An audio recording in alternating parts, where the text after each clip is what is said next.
The fundamental one is talking about money. It is the biggest lesson of all. A lot of people's first conversation is a negative one. And I think that journey of actually starting early and talking about it is the best place. It's where everything starts.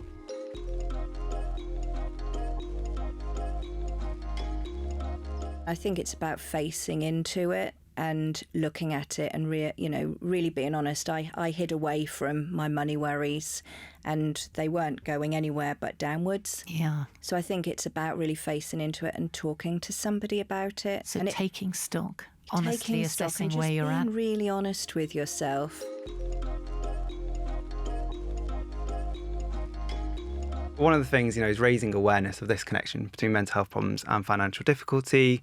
So, for example, when people are getting treatment for their mental health problems, it'd be really great if there was this understanding for people about how that can impact their finances. But also then if, doctors, etc., or kind of medical professionals then spot that maybe it's actually a financial driver, that they can then be kind of signposted or offered, support and guidance so that they know where to turn to.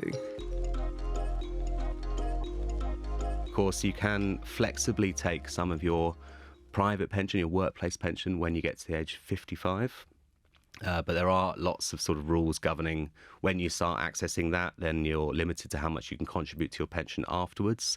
So you need to think really, really carefully before you start accessing that, because it does sort of change your circumstances quite drastically. But it is quite common for people to start accessing some of that, moving to part-time, perhaps trying retirement out in a sense, and sort of using that to supplement their income that they're getting from whatever work they're doing.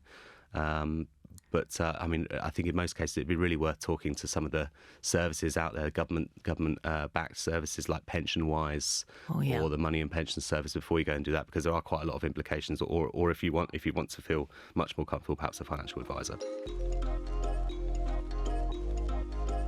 So they want to make sure that your pension rises in line of what's happening around. So there are 3 locks. Okay.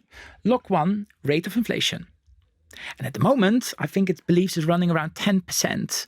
So your state pension could rise to 10%.